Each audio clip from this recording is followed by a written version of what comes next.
Hi, Glamour. I'm Eiza González, and today we're gonna have so much fun breaking down some of my favorite looks from film and TV.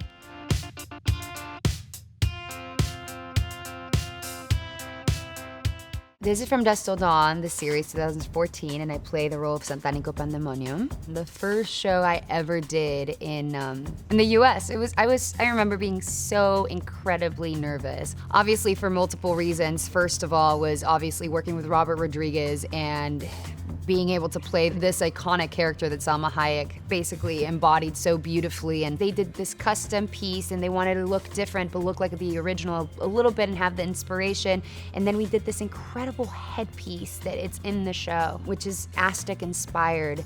And it was one of my favorite costumes ever. It was so nice to wear something that has this Mexican, Latin inspiration. So the first season, we shot it in the winter, and it's where I wear most of the bathing suit, obviously, from the iconic film, because the first season covers most of the film. But then the second season is where I fully become a vampire and I'm outside in the real world. And now this is the summer in Texas, and I'm wearing leather coats, trench coats, completely from head to toe with like a leather hat and boots. And you're in the peak summer of Texas, and I just was sweating, and I had all these changes. I had a lot of corsets. We had a lot of fun, and Nina is just one of the best costume designers I've ever worked with. Not only she's just a lovely human being, but really cares deeply about costume. This is Baby Driver 2017, and I play Darling, aka Monica. Not a lot of people realize that her name's Monica. They say it in a moment of the movie, but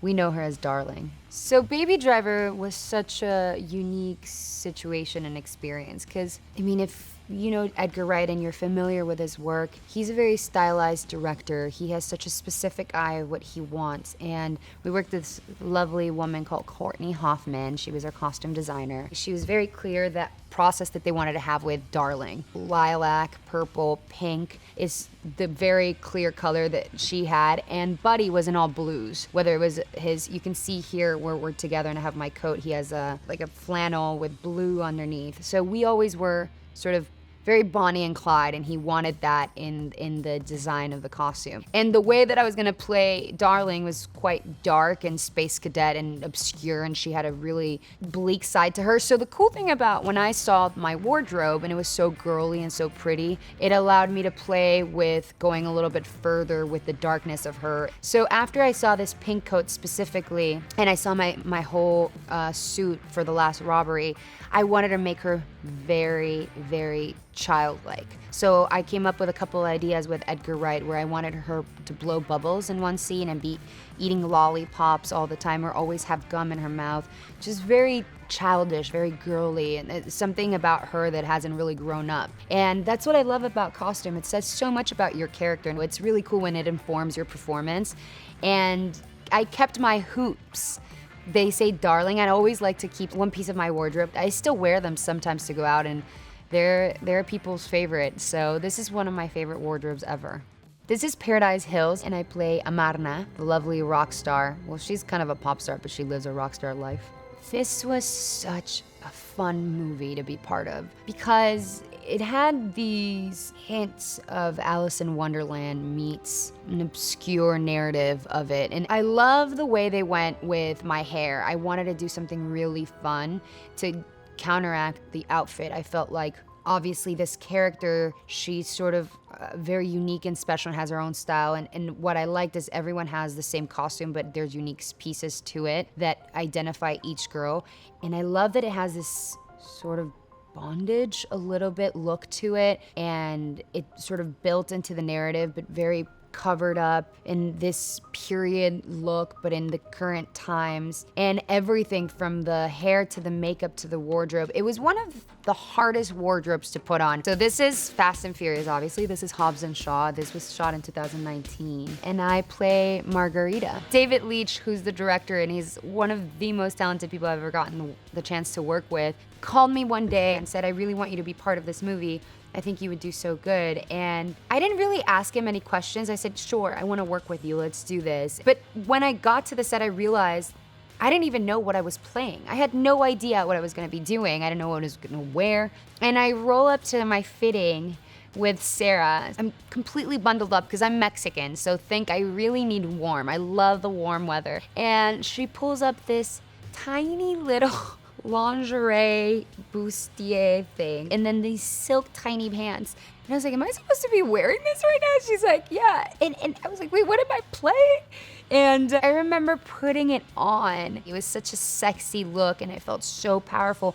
And then they started putting all my guns and the boots, the whole look. And then we were working with Alessandro, who was our makeup artist in our movie. And I really said, I'd love to channel Monica Bellucci in this. It feels very, a 2019 twist of what Monica Bellucci is. Also looking at the set, right? If you look at the set that we're in this colonial, beautiful, beautiful mansion, and all the pieces of art around it just made it look quite expensive. So we wanted to go really expensive with her. And then there was an opportunity to wear this fur coat, but I really don't like to wear fur and anything that is cruel to animals. So I was very vocal that I did not want to wear that. And it was really important to the costume designer as well to feel like it felt genuine. And it was a really beautiful coat, but I endured the cold because of the animals. I just didn't want to do it. I remember being on set with the guys and they're like, this is an incredible, look, you have to keep it. And sadly, this is one of the few costumes that I didn't keep anything from my costume. So it's such a bummer, but I really enjoyed playing this role. I care a lot, and this is 2020, and I play Fran. Deb, who's our costume designer, I remember walking into her first fitting and really feeling, wow, I am gonna finally, as an actress, get the chance to completely shed my skin and sort of walk away from this overly sexualized or sexy or bombshell look, and really wanted to dig into moving into her skin and becoming fully Fran. And it really unraveled this transition for me to change my complete look. And then we worked with both our hair and makeup team, Lori, who did my hair, worked with Rosamund Pike for quite a long time. And I saw the haircut that Rosamund was getting, and it really inspired me. And they showed me all this cool curly shags.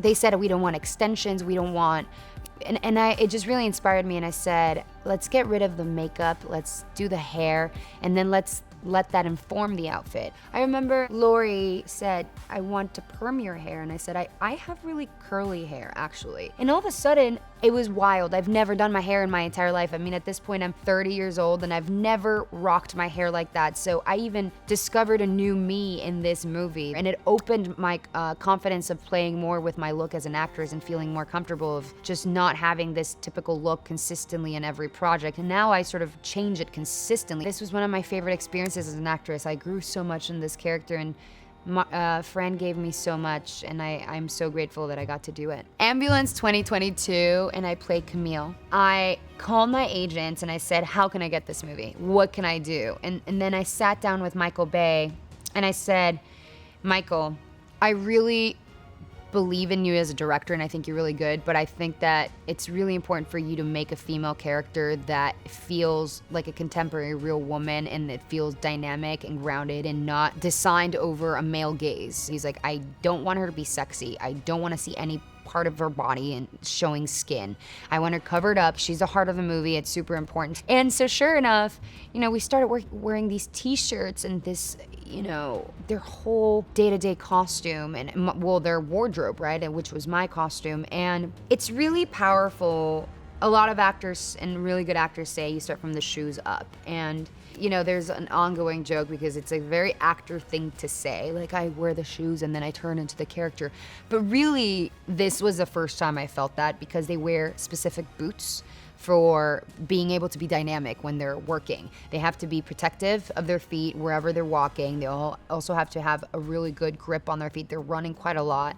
And so at the moment that I put on those boots, my whole physicality changed. I was coming off of being in tighter clothes. For the first time, I was stepping flat on the floor and my body was grounded. It's cool when you get to wear one costume for an entire film too, because then you're sort of really in that physicality, and I had never done that before. I've never done a movie that transitions throughout one day only. So It was very challenging because obviously I had to have tons of different costumes because I had to be wired for stunts. I had to be covered, some were covered in blood, some didn't have blood. Actually, even though it's the same costume, I changed more in this costume than I've ever changed in any movie in my entire life. You know, it just feels when you're watching the movie that she's real and that this could be that girl that lives across your house and it really is this badass superhero that we were living amongst. Thank you so much, Glamour. I love you guys.